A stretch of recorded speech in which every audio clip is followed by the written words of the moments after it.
ప్రార్- ప్రార్థన చేసుకుందామండి. ప్రార్థన చేసుకుందాం. సకల ఆశీర్వాదాలకు కారణభూతుడు అయిన మా తండ్రి, మీ ఉన్నతమైన ఘనమైన శ్రేష్టమైన నామానికి, మీ ప్రియకుమారుడైన యేసుక్రీస్తు ప్రభువారి నామములో కృతజ్ఞతాస్తుతులు చెల్లిస్తా ఉన్నాము దేవా. ఇప్పటి వరకును కూడా ఎన్నో విలువైన సంగతులు తండ్రి నీ బిడ్డలు విని ఉన్నారు.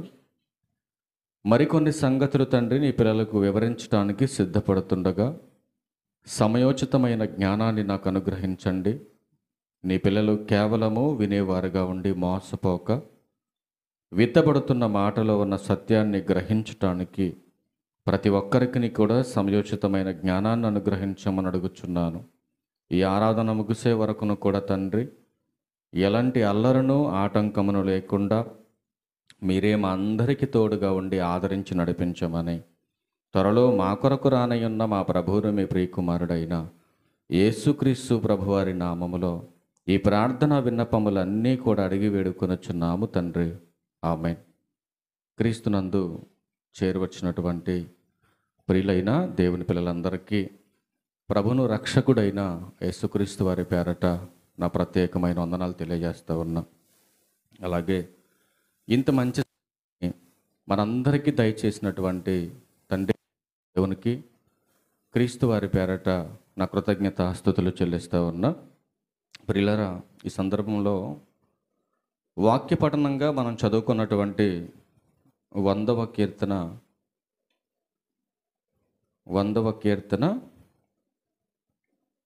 3వ వచనాన్ని చదువుకుందాం. 100వ కీర్తన 3వ వచనం.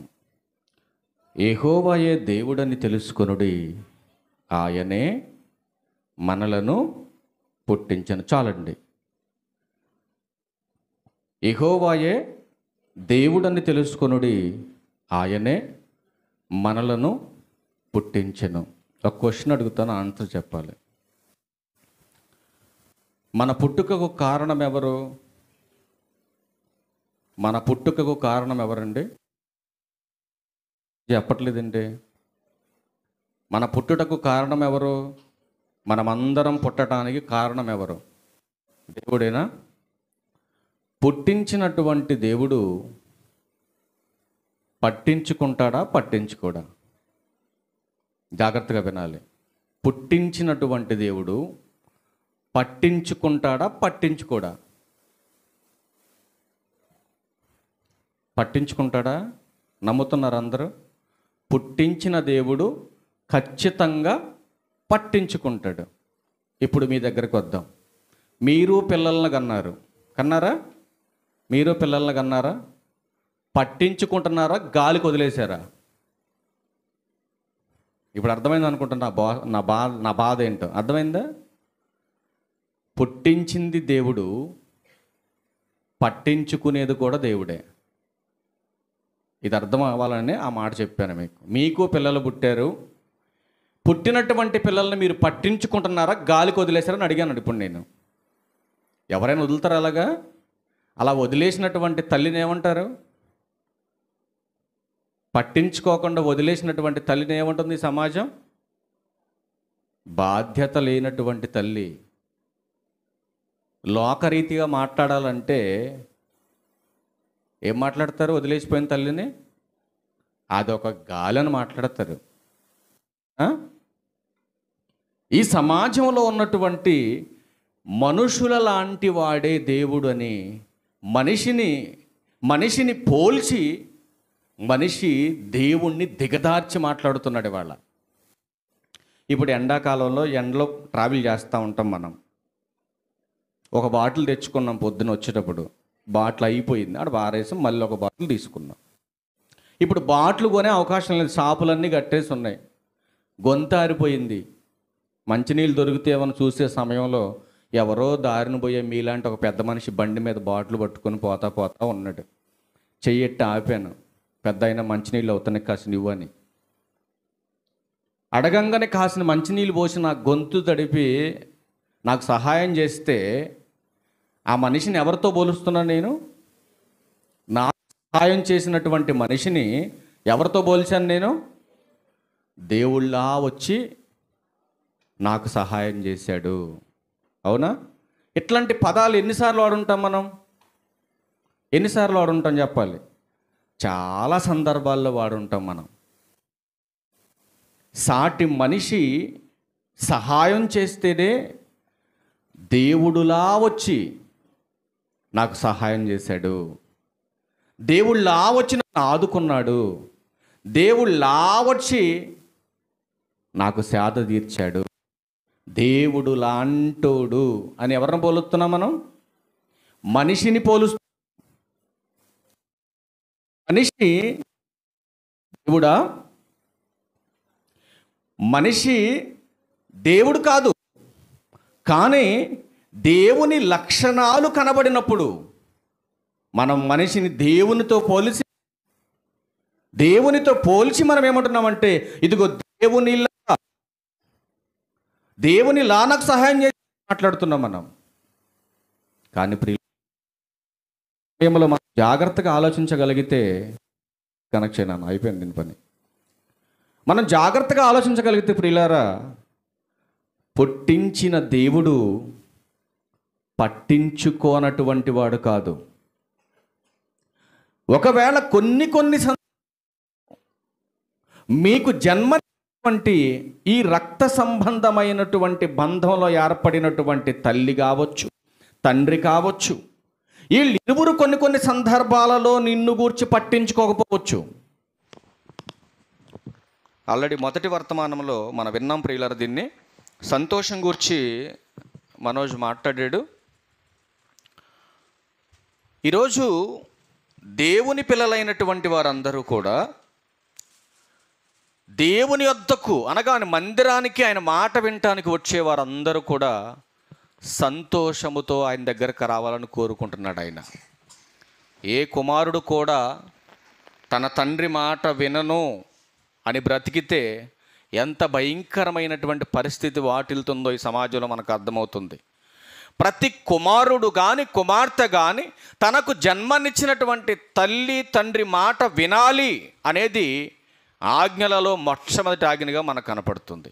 కానీ ఆ ఆజ్ఞలు ఇవ్వటానికి ముందే దేవుడు కోరుకున్నటువంటి ఒక అద్భుతమైనటువంటి సంకల్పం ఏంటంటే, తన పిల్లలు తన మాట వినాలి, తన పిల్లలు తన మాట వినాలి, తన మాట ప్రకారమే బ్రతకాలి, తనతోనే ఉండాలి, తన యొద్దే ఉండాలి, మరణం తర్వాత తిరిగి నా యొద్దకే రావాలి అనేది దేవుని ఆలోచన.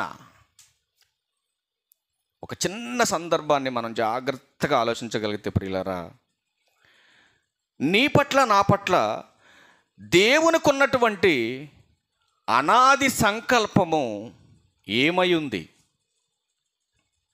అసలు సంకల్పం అంటే ఏంటి? ఎప్పుడన్నా ఆలోచించారా? సంకల్పము అనగా ఏంటి? సంకల్పము అనగా మొదటిది ఉద్దేశము, రెండవది ఆలోచన, మూడవది ప్రణాళిక, నాలుగవది తలంపు, ఐదవది చిత్తం. అంటే దేవుని యొక్క సంకల్పములో ఇన్ని లక్షణాలు పొందుపరచబడి ఉన్నాయి. మానవుల పట్ల దేవునికి ఉన్నటువంటి అసలు ఉద్దేశం ఏంటి? మానవుల పట్ల ఆయనకున్నటువంటి ఆలోచన ఏంటి? ప్రణాళిక ఏంటి? తలంపు ఏంటి? అసలు ఏమై ఉంది ఆయన చిత్తం?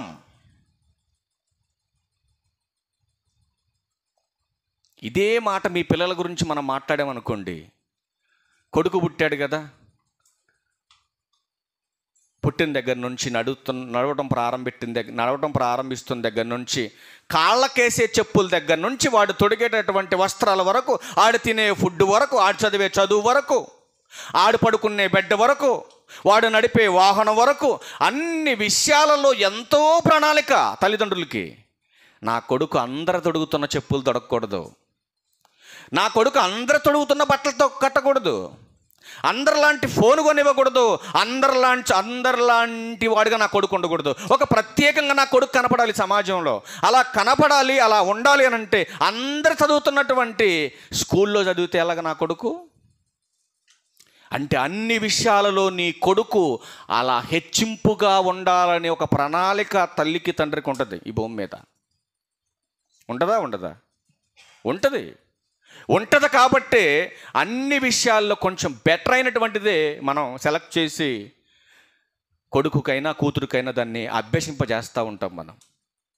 అలాంటి తత్వం కలిగినటువంటి తండ్రి, అలాంటి ఆలోచన కలిగినటువంటి తండ్రి, తన చిత్తమేంటో ఈ సమాజానికి పరిచయాలనుకున్నటువంటి తండ్రి తన పిల్లలకు చెబుతున్నాడు, ఒరే నాన్న, మీ పుట్టుకకు కారణం నేను రా అంటున్నాడండి తండ్రి. మీ పుట్టుకకు కారణం నేను.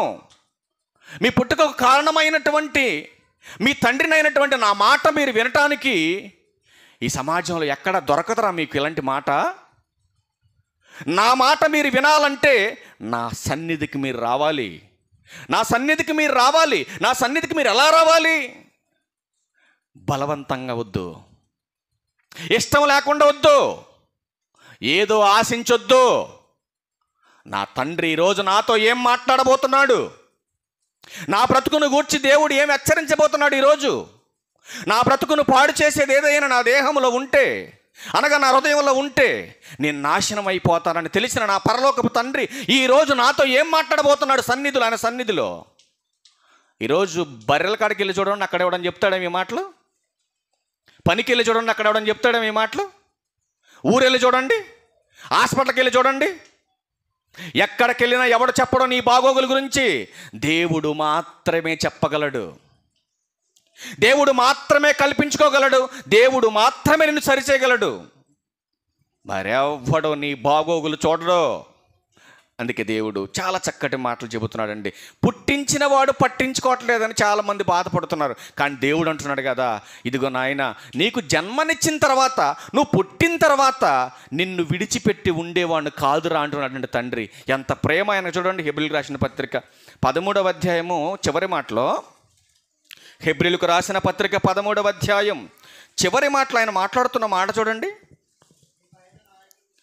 హెబ్రీయులకు రాసిన పత్రిక 13వ అధ్యాయం 5వ వచనంలో, నిన్ను ఏమాత్రమును విడవను, నిన్ను ఎన్నడను ఎడబాయనని ఆయనే చెప్పుచున్నాడు కదా.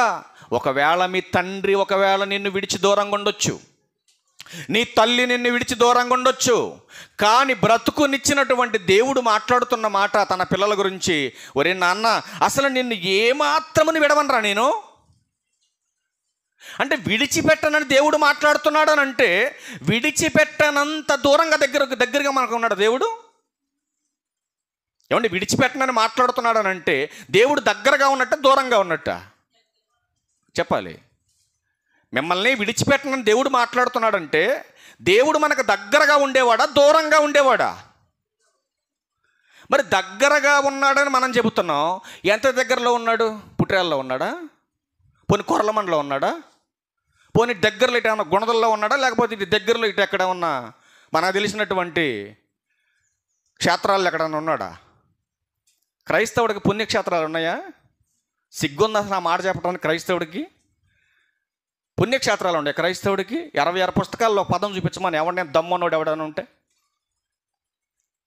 దేవుడి భూమి మీద పలానా పుణ్యక్షేత్రంలో ఉన్నాడని ఎర్రెక్కిపోతున్న వాళ్ళందరూ వినండి మాటలు జాగ్రత్తగా. దేవుడు ఎక్కడున్నాడు? నీకు మైండ్ పోయింది, నీకు బుర్ర పనిచేయట్లా, నీకు పోయింది, బుర్ర పాడైపోయింది. నీకు బుర్ర పాడైపోయి దేవుడు ఆ ఊరిలో ఉండో, దేవుడు ఈ ఊరిలో ఉండో, మేము దేవుడి దగ్గరకు పోతున్నాం, ఒక డబ్బా పురుగుల మంది తీసుకెళ్ళి తాగు ఆడకెళ్ళి దేవుడి దగ్గర పోతాం డైరెక్ట్గా. దేవుడు ఎక్కడుంటాడండి?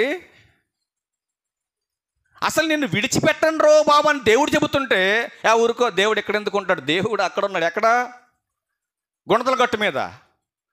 గుణదల గట్టు మీద జరుగుతుంది ఏంట్రా నాయన? అది దేవుని స్థలం కాదు, అది దేవుని స్థలం కాదు, అది వ్యాపారపు ఇల్లు. ఈస్ట్లో ఏం జరుగుతుందో వెస్ట్లో కూడా అదే జరుగుతుంది. ఆకారాలే తేడా. నీకు బుర్ర ఉంటే పెట్టి చూడు అక్కడికి వెళ్ళి. నీకు అర్థం కాకపోతే నా దగ్గరకు రా, నేను చెప్తాను నీకు. కానీ ఏది దైవమో, ఏది వాక్యానుసారమో, ఏది నమ్మాలో, ఏది నమ్మకూడదో తెలియనటువంటి అజ్ఞానంలో బ్రతుకుతున్నావు అంతే భూమి మీద. చస్తే నీకు అర్థమవుద్ది. అందుకే యేసుక్రీస్తు ప్రభువారు ఇలాంటి అజ్ఞానుల గురించి ఒక మాట మాట్లాడాడు. ఆయన ఉండే స్థలం ఎక్కడో మీరు ఒకసారి చూడండి. మత్తయి వార్త 18వ అధ్యాయం 20వ వచనం చూడండి. ఏలయనగా ఇద్దరు ముగ్గురు నా నామమున ఎక్కడ కూడి ఉందురో అక్కడ నేను వారి మధ్యన ఉందునని చెప్పెను. ఎక్కడున్నాడు దేవుడు? ఎక్కడ ఉంటాడు దేవుడు? ఎక్కడైతే ఆయన నామమున కూడుకోవాలి. లేదంటే నేను ఏలియా గారి నామాన్ని కూడుకుంటా, అబ్రహాం గారి నామాన్ని కూడుకుంటా, లేకపోతే మరియమ్మ నామాన్ని కొనుక్కుంటా, లేకపోతే యాకోబు గారి నామాన్ని కొనుక్కుంటా అంటే కుదరదు, ఒప్పుకోడు. ఎందుకు ఆయన నామాన్ని మనం కూడుకోవాలి? అపోస్తల కార్యం 4:12. అపోస్తల కార్యములు 4వ అధ్యాయం 12వ వచనం. ఎందుకు కూడుకోవాలో చూడు చెబుతున్నా నేను. మరి చూడండి నేను అంటున్నాడు 4:12. మరి ఎవని వలనను రక్షణ కలగదు, ఎవరి వలన రక్షణ కలగదు. ఆదికాండం మొదలుకొని ప్రకటన గ్రంథం వరకు యేసుక్రీస్తు వారి యొక్క నామము తప్ప మనుషులుగా భూమి మీద పుట్టిన ఏ ఒక్కడి నామాన రక్షణ లేదు. బైబుల్ ఇంత క్లారిటీగా మాట్లాడుతుంటే కొద్దిగా బుద్ధి జ్ఞానం ఉండాలి కంటే క్రైస్తవులను పిలవబడుతున్న వాళ్ళకి ఉందంటారా? ఒక ఆవిడ అంటుంది, ఎక్కడికి వెళ్తున్నారమ్మా అంటే దేవుడి దగ్గరికి వెళ్తున్నామండి అంటుంది. నేను నవ్వాను వాళ్ళ ముఖం ముందే. ఏంటి అప్పుడే దేవుడి దగ్గరికి వెళ్తున్నారన్నాను ఎటకారంగా. నేను అది అప్పటికే అర్థం కాదు వాళ్ళకి. ఇప్పటికే లేట్ అయిందంటుంది మహాతల్లి. మళ్ళీ ఎప్పుడో 9:30కే వెళ్ళిపోవలసింది, 11 అయింది, ఇజ్జాదిరి లేట్ అయిపోయింది అంటుంది పాపం. నేనన్నా అప్పుడే దేవుడి దగ్గరికి ఎందుకు అమ్మానా నేను? అప్పటికే అర్థం కాల మా తల్లికి. యాడికి వెళ్తున్నాడు? దేవుడి దగ్గరికి. అబ్బా ఎందుకని కంగారు ఎందుకు? దేవుడి దగ్గరికి వెళ్ళే టైం ఒకటి ఉంది. ప్రతి వారికి ఏం చేశానంటే దేవుడు తల్లి గర్భంలోకి రాగానే నువ్వు పిండంగా ఎంత ఉండ పురుగులాగా, ఇంత పురుగుగా ఉన్నప్పుడే నీ చరిత్ర అంతా రాసేసాడు గ్రంథంలో ఆయన. ఈ భూమి మీద ఎక్కడ పుట్టాలి, ఎవరికి పుట్టాలి, పుట్టిన నువ్వు ఎదిగి ఏం చేయాలి, ఎవరిని పెళ్లి చేసుకోవాలి, ఎక్కడ ఉండాలి, ఎలా బ్రతకాలి, ఆ బ్రతుకులో నువ్వు ఎలా చావాలో కూడా దేవుడు రాసేసాడు. ఆయన రాసేసుకున్న తర్వాత భూమి మీదకి వచ్చేసి ఏదో భక్తి అనే వేషం వేసేసుకొని భక్తి పేరట ఏదో లబ్ధి పొందాలనుకొని కాసేపు ఆ ఊరు, కాసేపు ఈ ఊరు, కాసేపు ఈ సంఘం, కాసేపు ఆ సంఘం. నీ విశ్వాసం సరి అయింది కాకుండా 100 సంఘాలు తిరిగిన, 100 మంది సేవకుల్ని మార్చిన నీ కొరిగేది ఏమీ లేదు. అందుకే ఆయన అంటున్నాడు కదా, నాయనా నేను ఉండేటటువంటి చోటు నా నామమున ఇద్దరు ముగ్గురు ఎక్కడైతే నా నామమున కూడుకుంటారో వాళ్ళ మధ్యలో నేను ఉంటానని చెబుతున్నాడు ఆయన. ఇప్పుడు ఒక మాట మనం అడుగుదాం. ఇప్పుడు ఇద్దరు ముగ్గురుగా చాలామంది కూడుకున్నాం మనం. ఇప్పుడు మన మధ్యలో దేవుడు ఉన్నాడా లేదా? ఎంతమంది కనపడుతున్నాడు దేవుడు? ఏమ్మా మొన్న ఒక ఆవిడ అంటుంది, నా పక్కనే కూర్చున్నాడు యేసయ్య అంది. అంటే 2 కళ్ళు ఉన్నోడు కనపడలేదు కదా.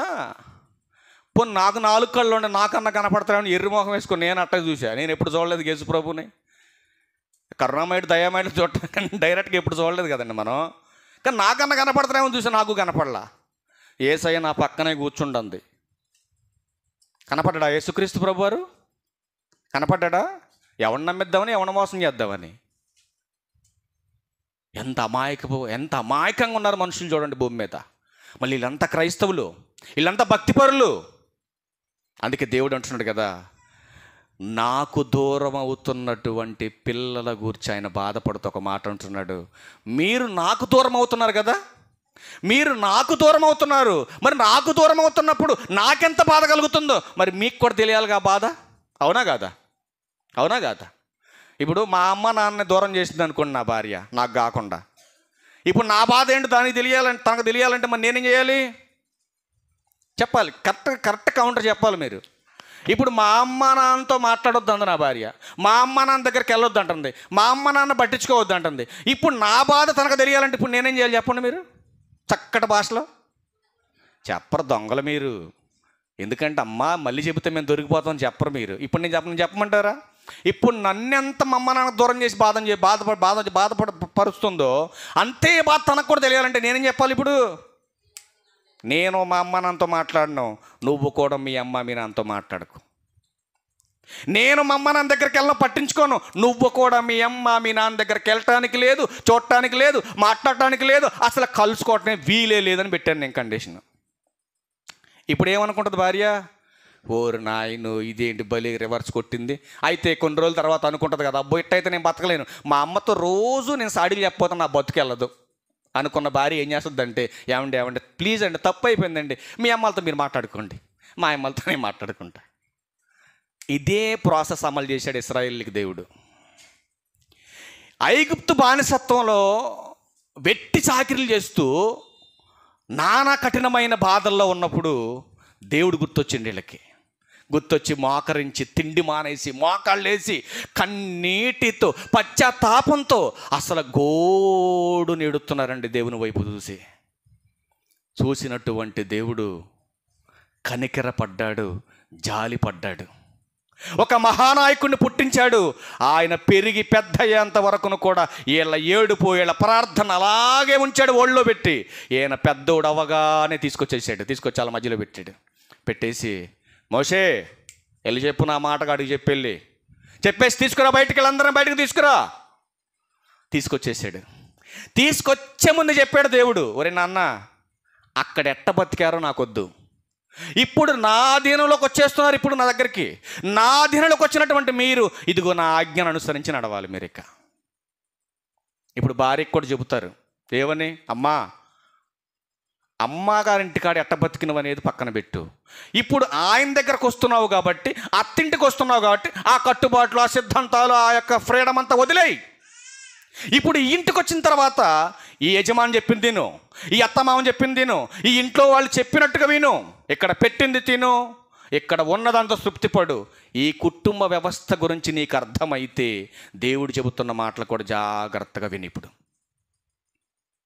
ఇప్పుడు బయటకు తీసుకొచ్చేసాడు. బయటకు తీసుకొచ్చినటువంటి వీళ్ళతో చెబుతున్నాడు, ఒరే నాన్న, ఇక మీరు లోక మర్యాదను అనుసరించడానికి వీల్లేదు, ఇదిగో నేను పెట్టింది తినాలి, నేను చూపించినటువంటి మార్గాన్ని నడవాలి, నేను ఇచ్చినటువంటి ఆజ్ఞలు అనుసరించాలి, నేను చెప్పింది మీరు వింటే భూమి మీద ఆశీర్వదింపబడతారు, దీర్ఘాయుష్మంతులుగా ఉంటారు. ఇదిగో ఇక్కడ నుంచి బయలుదేరినటువంటి మీరు, ఎక్కడి నుంచి బయలుదేరారు? ఐగుప్తు బానిసత్వ శరలో నుంచి బయలుదేరిన మీరు కానానుకు చేరేంత వరకును కూడా నా నిబంధననే అనుసరించి మీరు నడవాలి. ఎంతకాలం నడవాలమ్మా? అసలు దేవుడు మొట్టమొదటి వాళ్ళకి ఇచ్చినటువంటి ఆజ్ఞ అంతా ఎంతకాలం నడవాలని? 40 రోజులు. 40 రోజుల్లో మీరు ఎక్కడి నుంచి ఎక్కడికి వెళ్ళమన్నాడు? కానానుకి వెళ్ళిపోవాలి మీరు. 40 రోజులలో కానానుకు చేరవలసినటువంటి ఇశ్రాయేలీలైన దేవుని పిల్లలు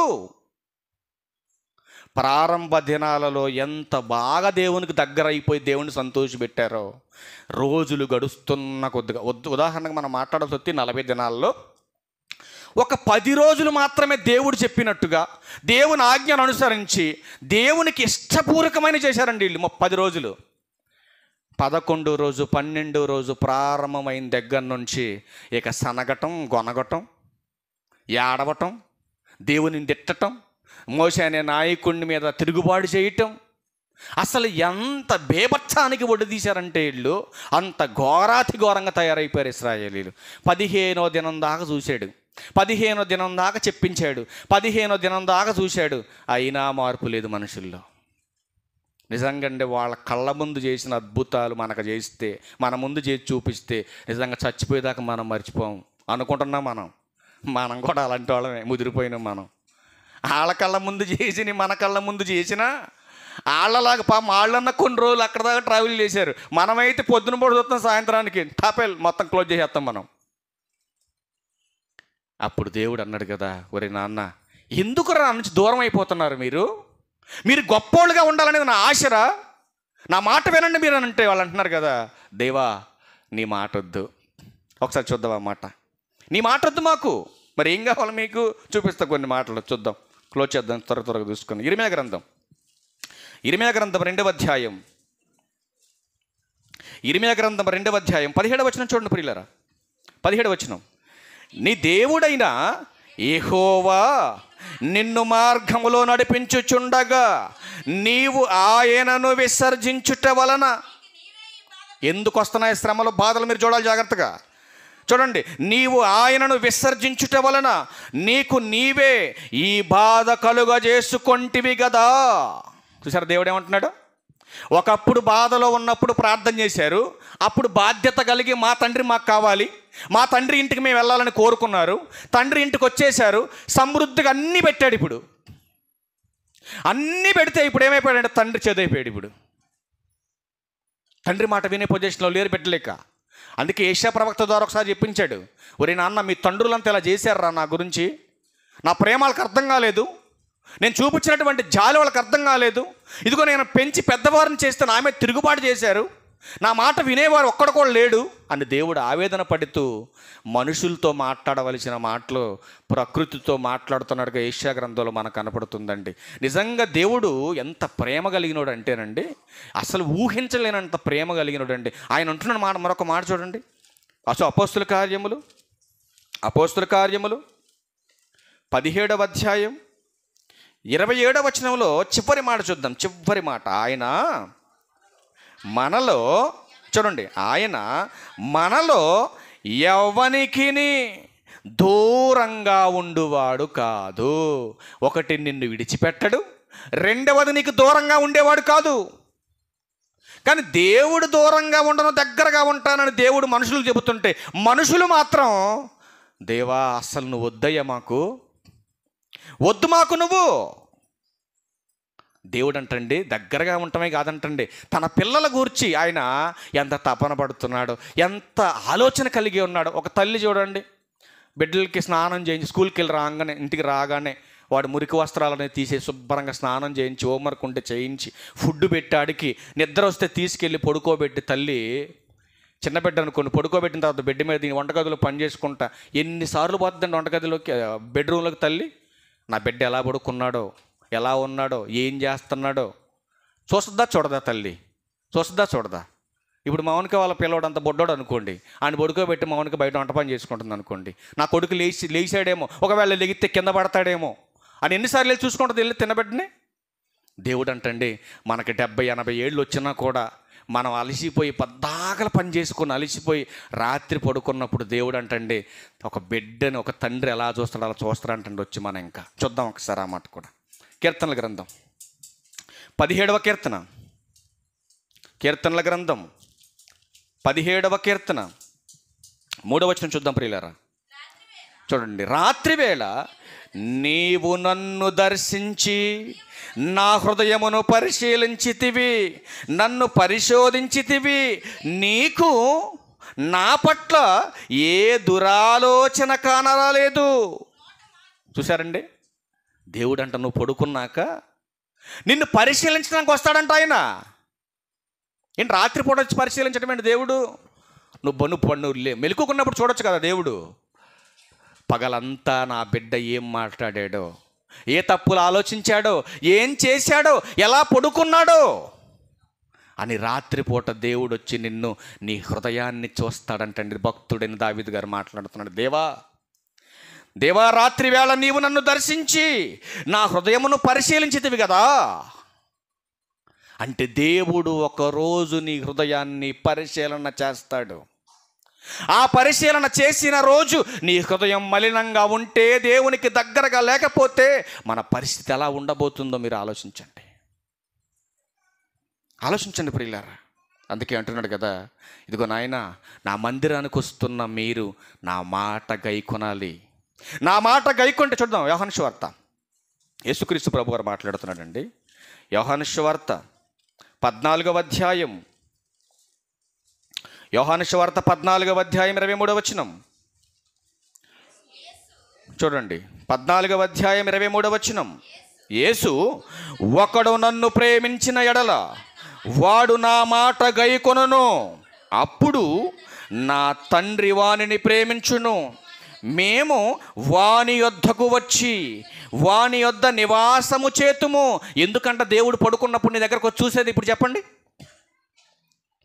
నీ హృదయం బాగుంటే, దేవుణ్ణి నువ్వు ప్రేమిస్తుంటే, దేవుడంట నీ యొద్ద నివాసం చేయాలని ఎవరెవరు ఇష్టపడుతున్నారు?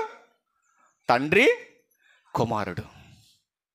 అంటే దేవుడు మన యొద్ద నివాసం చేయాలంటే మన హృదయం ఎలా ఉండాలి? ఇప్పుడు చెప్పాలి మీరు. ఎలా ఉండాలి? దేవుడు మన యొద్ద నివాసం చేయాలంటే మన హృదయం ఎలా ఉండాలి?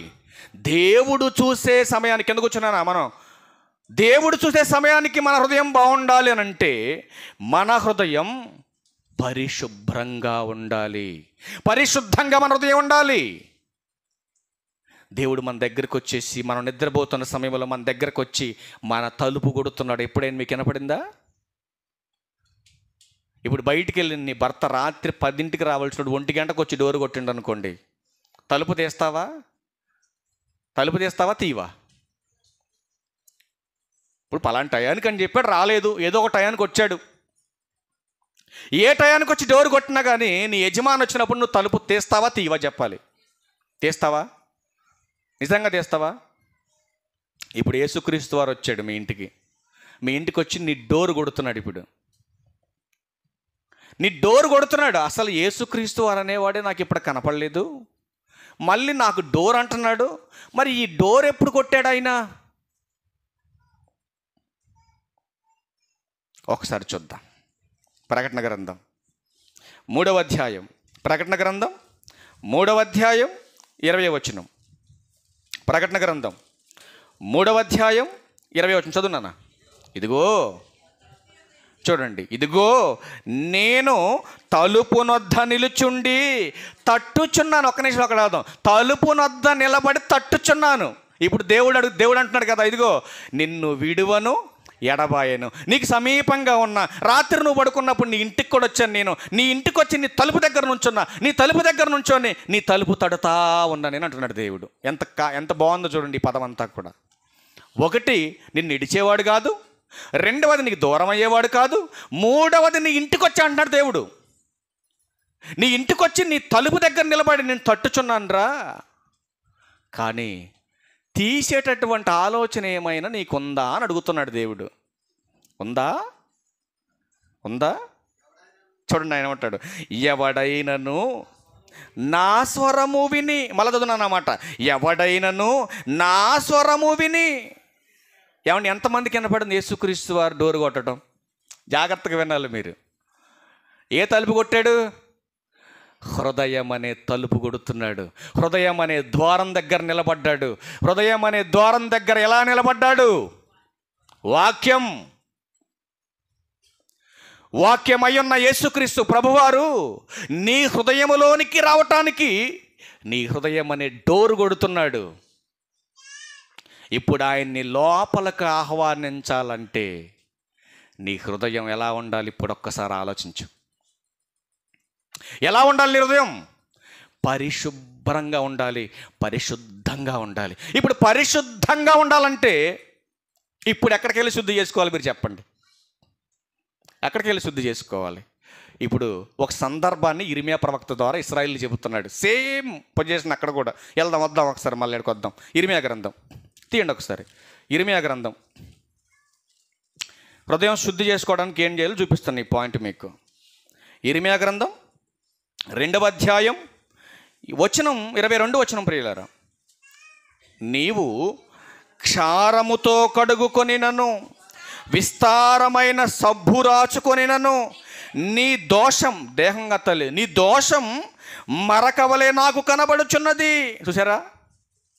ప్రభు నీ హృదయంలోకి రావాలంటే నువ్వు కడుక్కోవలసింది మంచి మంచి తైలాలు తీసుకొచ్చో, లేకపోతే ప్రపంచంలో గొప్ప గొప్ప వాళ్ళు వాడుతున్నటువంటి సబ్బులు తెచ్చో నువ్వు ఒంటి మీద అంటే శరీరం మీద రుద్దుకుంటే ప్రభు నీ లోపలికి రాడు అన్నట్టు.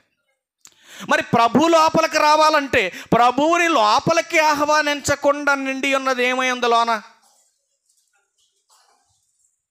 కల్మషం అన్నారు, బాగుంది. ఈ కల్మషాన్ని కడుక్కోవాలి. ఇప్పుడు ఎలా కడుక్కోవాలి? వాక్యం చేత అన్నోళ్ళు చేతులు ఎత్తండి దయచేసి, మీ కుడి చేయి పైకి ఎత్తండి. వాక్యం చేత నా హృదయాన్ని కడుక్కుంటే ప్రభు నాలోకి వస్తాడు. నమ్ముతున్నారు అందరు? ఇది నమ్ముతున్నారా? ఇప్పుడు వాక్యం చేత అన్న మీరు వాక్యం నేర్చుకోవటానికి ఎక్కడికి రావాలి, ఎప్పుడు రావాలి చెప్పాలి.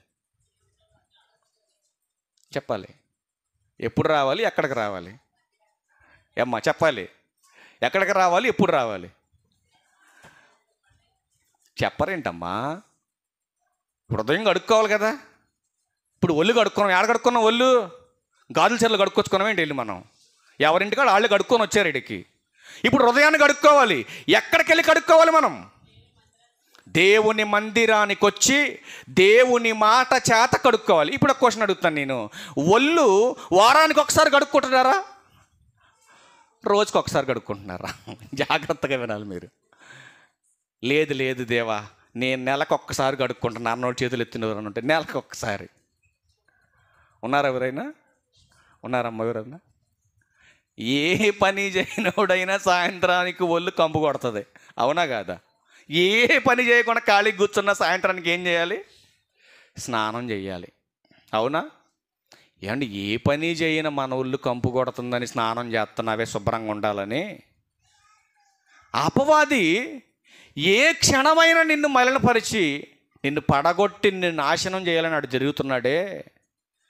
మలినమైపోతుంది హృదయం, ఘోరమైన వ్యాధి కలిగింది హృదయం. ఆ ఘోరమైన వ్యాధి కలిగినటువంటి హృదయంలో చిన్ని చిన్ని చేదైన మొలకలు పుడతాయి నాయన. ఆ మొలకలు పుట్టకుండా ఉండాలంటే మరి వాక్యం అనే పంట వేయాలి కదా నాన్న అంటున్నాడు దేవుడు. ఆలోచించండి, ఏ పంట వేయకుండా ఖాళీగా వదిలేయండి నేల, ఏం పుడతాయి? మరి మందిరానికి వచ్చి వాక్యం వినకుండా ఖాళీగా టైంపాస్ చేసి తిరుగుతున్నావు బయట, ఆలోచించు ఒకసారి. ఖాళీకి తిరుగుతున్నావు కదా. ఇప్పుడు ముగింపులో మీకు చూపిస్తా ఎంత బాధేస్తుందో మీకు ఈ మాటలు చూపిస్తే. దేవుడు ఎంత బాధపడుతున్నాడో అంతే బాధ నీకు తెలియాలి. అందుకే రాశాను రాత్రి 12 గంటలకి మాటలు. దేవునికి దూరమై నువ్వు ఎంత బాధ పెడుతున్నావో దేవునికి, మరి అంతే బాధ నీకు తెలియాలిగా. మరి ఫస్టే చెప్పాను మీకు, మా అమ్మ నాన్న చూడొద్దని నా భార్య నాకు కండిషన్ పెడితే నేను పెట్టకూడదా? నేను నిజమైన రోషం కలిగినోడైతే నేను పెట్టాలి. మా అమ్మ నాన్నతో మాట్లాడొద్దని నువ్వు చెబుతున్న కండిషన్ పెట్టావు కదా, మరి నువ్వు వండిన కూడే తింటున్నాం కదా భూమి మీద. కాబట్టి నేను కూడా కండిషన్ పెడతా, మీ అమ్మ మీ నాన్నతో నువ్వు మాట్లాడటమే కాదు అసలు కలవడానికి కూడా ఇల్లేదని చెప్తాను నేనైతే. ఉంటే సక్రమంగా ఉండు, లేకపోతే పో. కలిసి ఉండదని నువ్వుతో కాపురం ఎందుకు చేయాలి, పోమాట నేనైతే. అంతే, ఎవరైనా ఇది నేర్చుకోవాలా. అందరం కలిసి ఉండాలని ప్రభు కోరుకుంటున్నాడు, అందుకోసమే కుటుంబం కట్టాడు. అంతేగాని నాకు కొమ్ములు వచ్చాయి, లేకపోతే నాకు నెలకి ఎంత వస్తుంది, నా రాబడి ఎంత ఉంది, అమ్మ నాన్న మీరంతా వేస్ట్, తిని పారేసిన తొక్కలాంటి వాళ్ళని పక్కన పడేసినటువంటి ఏ కొడుకు భవిష్యత్తు అయినా ఎంత ఎదిగినా పడాల్సింది కింద నువ్వు. అది బైబిల్ నేర్పుతున్నటువంటి నీతి బోధది, అది నేర్చుకోవాలి మీరు. ఒకరోజు మా నాన్న వాళ్ళ అమ్మ ఆ వయసులో స్టాండ్ పట్టుకొని మొన్న వచ్చినప్పుడు ఇక్కడ ఆరోగ్యం గారిని చూసిందంటండి, మరి ఎప్పుడు చూసిండు ఆయన, అది చెబుతున్నాడు అక్కడ మా ఇంటి దగ్గర. అక్కడ వీరరాఘపురంలో చూశాను నేను, పెద్ద ఆవిడ స్టాండ్ పట్టుకొని బలి నడుతుంది. ఆమెను చూసి నేను స్టాండ్ కొనుక్కొస్తే నీకు నడవడం చేత కట్టలేదు, ఇంత కష్టపడి నేను స్టాండ్ కొనుక్కొస్తే నువ్వు స్టాండ్ పట్టుకొని నడవట్లేదు, కుదురు నడవకపోతే కర్ర పెట్టి కొడతానండి మా నాన్న. నేను పక్కనే కూర్చున్నాను కదండి, నా కొడుకు చెప్పాను నేను వెంటనే, ఒరే నాన్న ఇన్రా, వాళ్ళ అమ్మని ఏమంటున్నాడు ఇనన్న ఒకసారి ఇను. ఇద్దరికి చెప్పాను, మా అమ్మాయికి నా కొడుకు చెప్పాను, రేపొద్దున తాత మామ కూడా ముసలోళ్ళు అవుతారు, రేపొద్దున యాస్టీజ్కి మీరు కూడా ఎలాగే అనేయాలంటే మా నాన్న ఏమంటుంది తెలుసండి, నా మనవడు బంగారం నన్ను అనడు అంటున్నాడు మా నాన్న. తప్పుండి, మనం వాక్యం నేర్చుకున్నా కూడా దేవుడు ఆ సమయానికి మైండ్ సెట్ మార్చేస్తాడండి. ఒక పెద్ద ఆయన్ని పట్టుకొని కొడుకు గడ్డ పొలుగు గుండెల మీద దించాలని లేపాడు. ఇలాగా తండ్రిని తన్నాడు, మెట్ల మీద పడ్డాడు, గడ్డ పొలుగు లేపాడు గుండెల్లో పొడి చేస్తానని. వెంటనే అసలు విపరీతమైన కోపం వచ్చేసింది నాకు. అప్పుడే భోజనం చేసా, ప్రార్థనకి వెళ్ళి మీటింగ్ అయిపోయింది, భోజనం చేసి బయటకు వస్తున్న టైంలో తన్నితో వచ్చి మెట్ల మీద పడ్డాడు. వచ్చి విపరీతమైన కోపం వచ్చేసింది ఆడి మీద. కొడితే ఒక వారం దాకా లేక అట్లా ఉంటాడు మనిషి, సన్నగా చిన్న పొల్లగారులాగా ఉంటాడు మనిషి. కొడితే వచ్చేసరి పడిపోయాడు, గడ్డపలుగు తీసుకొని ఎత్తాడు. ఈ లోపు నేను ఎదురుకొచ్చి నుంచునేసరికి మరి ఆడు ఏమనుకున్నాడు, ఆ గడ్డపలుగు తీసాడు, గిరాట కొట్టేసి వెళ్ళిపోయి వాళ్ళ అమ్మని ప్యాట్ను బాధాడు గోపమే పెట్టి. ఇక వెంటనే డబ్బా మెట్లు దిగాను కిందకి. నేను దిగేసి అసలు మీరు మనుషులా పశువులా, ఈ రకంగా తండ్రులు తల్లిని పట్టుకొని కొడుతుంటే ఎందుకు చూస్తున్నారా మీరు? ఇప్పటిదాకా మేము చెప్పిన బోధ ఏంటి, మీరు నేర్చుకునేది ఏంటి, మీరు మనుషులేనా అది జంతువులని అడిగాను. నేను అడిగితే అయ్యగారు మీరు సీరియస్ అవ్వమాకుండా అసలు ఆడి బ్యాక్గ్రౌండ్ నేను చెప్తారండి అన్నాడు. మీరు కాపాడమాకండి రండి, నేను చెప్తారండి ఆ స్టోరీ ఏంటి చెప్తారండి అన్నాడు. అసలు ఒక్క అడుగు కాదు కదా, ఒక్క అరడుగు కూడా తిప్పాల. నేను ఆడే నుంచున్నా, ఏంటి చెప్పానంటే అన్నాడు కదా, ఆ మెట్ల మీద పడినటువంటి ముసలాయనను చూశారు, ఆ ముసలాయన వాళ్ళ నాన్నని ఇంటి పట్టును లేకుండా అసలు విపరీతంగా కొట్టి ఇళ్ళమ్మడి తిరిగి కొట్టాడండి ఆయన. ఒక్కరోజు కూడా ఇంటికాడ పడుకోవడం కానీ ఒక ముద్ద తినటం కానీ చేయనీలేదండి ఈ పాపిస్టోడు, ఈ ముసలోడు. సేమ్ యాస్టీజ్గా ఈడు చేసిన పని ఆడు కొడుకు చేస్తున్నాడు అన్నాడు. అబ్బా, ఎంత అద్భుతమైన మాట చెప్పినరు నాయన, నా కోపం అంతా చల్లారిపోయింది. సేమ్ ఏ తండ్రికైతే ఈ కొడుకు ఆ శిక్ష వేశాడో అదే శిక్ష ఈడు కొడుకు ఆడికేశాడు. ఇప్పుడు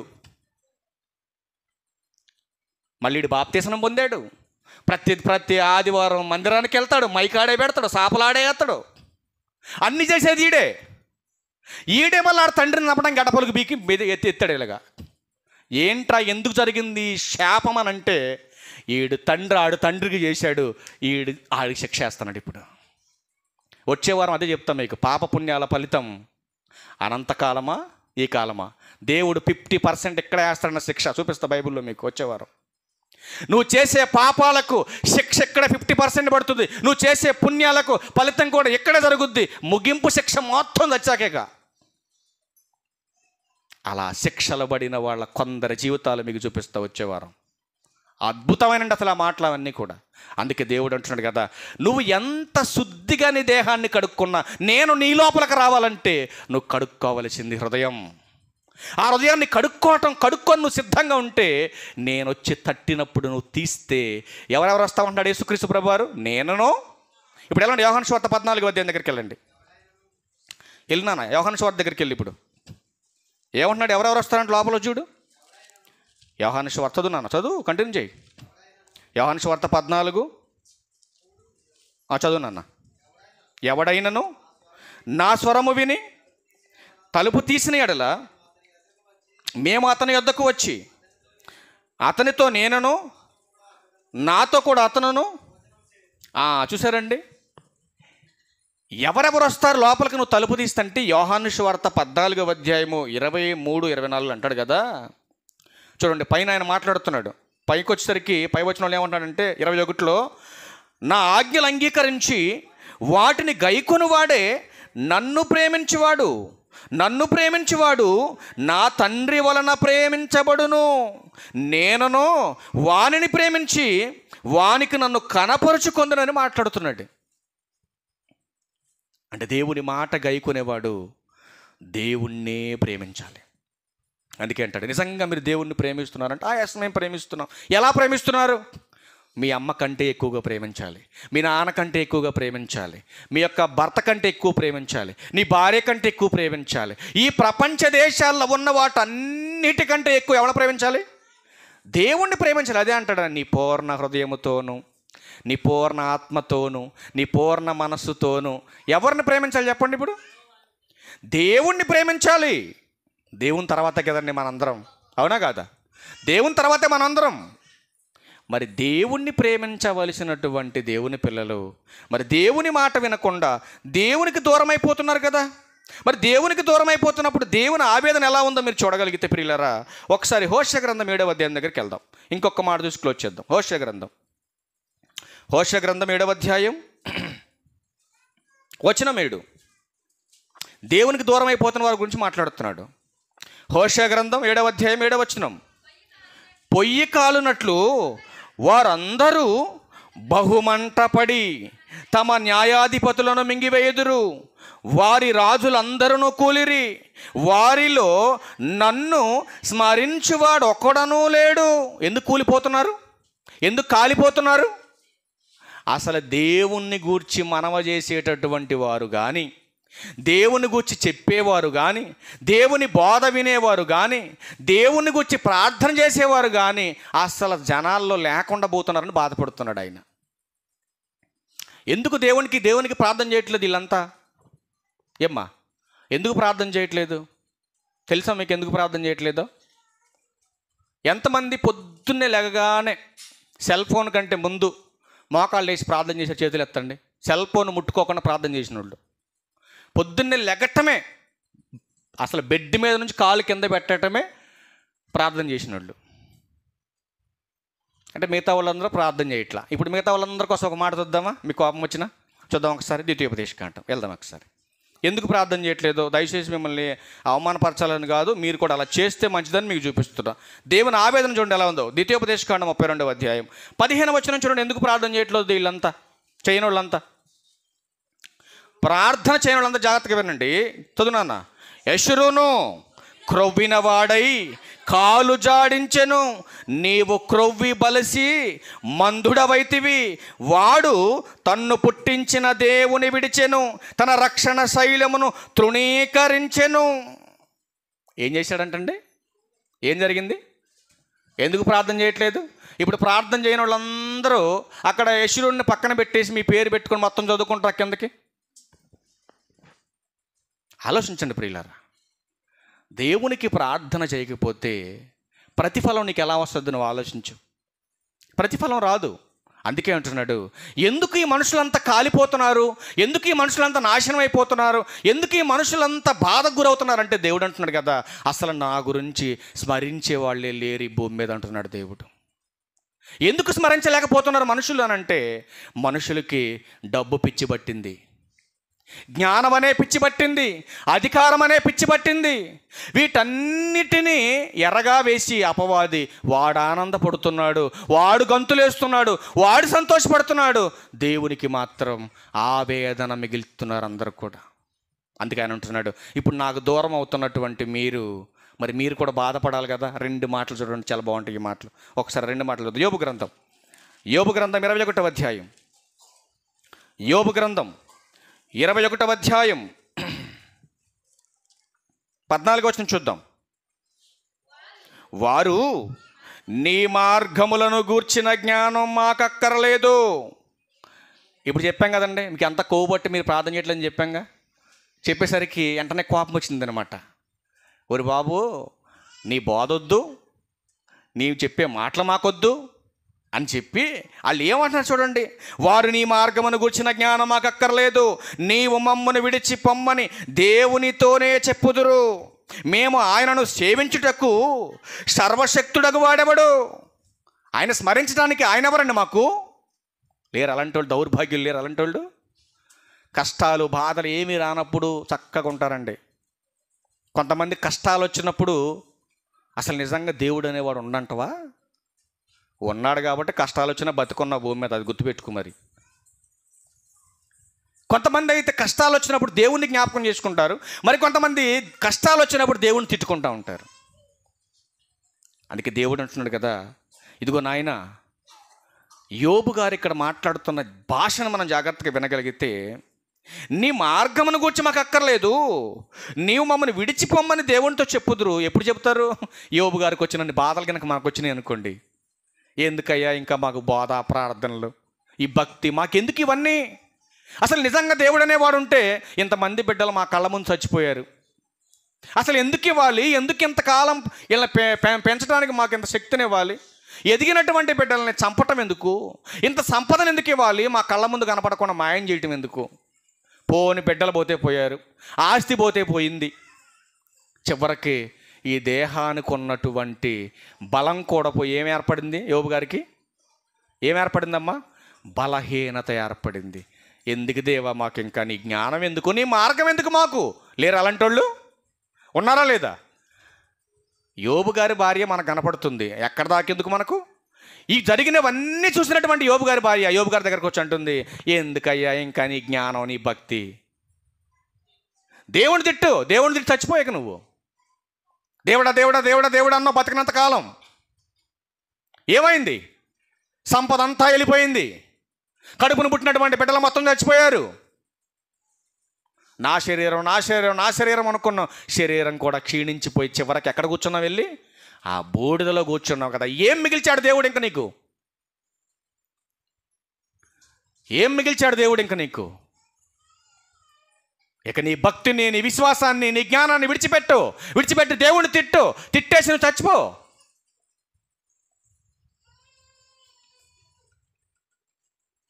చూడందుకే ఉంటున్నాడు 15 చివరిలో, మేము ఆయనను గూర్చి ప్రార్థన చేయుట చేత మాకేమీ లాభము కలుగును. చూసారండి, ప్రార్థన చేసుకోండి అమ్మ అంటే ఏమో లాభం అండి. మేము ప్రార్థన చేస్తే మాకేం వస్తుంది? మేము ప్రార్థన చేస్తే లేరు అలాంటి వాళ్ళు భూమి మీద. అసలు నువ్వు దేవునికి దగ్గరగా బతికితేగా దేవుని మాట వినటానికి, దేవుని మాట విని దేవుని మందిరానికి వస్తేగా నీ మాట విని ఆయన నీకు ఆశీర్వాదాలు ఇవ్వగలిగేది. అందుకే ఆయన ఆ వేదన వ్యక్తపరుస్తున్నాడు. చూడండి, కీర్తనల గ్రంథం 88వ కీర్తన చూడండి. కీర్తనల గ్రంథం 88వ కీర్తన 18వ వచనం చూడండి. ఆయన ఏమంటాడు? నా ప్రియులను స్నేహితులను నీవు నాకు దూరముగా ఉంచి ఉన్నావు. ఏమంటున్నాడు ఇక్కడ? ఏమంటున్నాడండి ఇక్కడ ఆయన? కోరా కుమారులు ఏమంటున్నారు?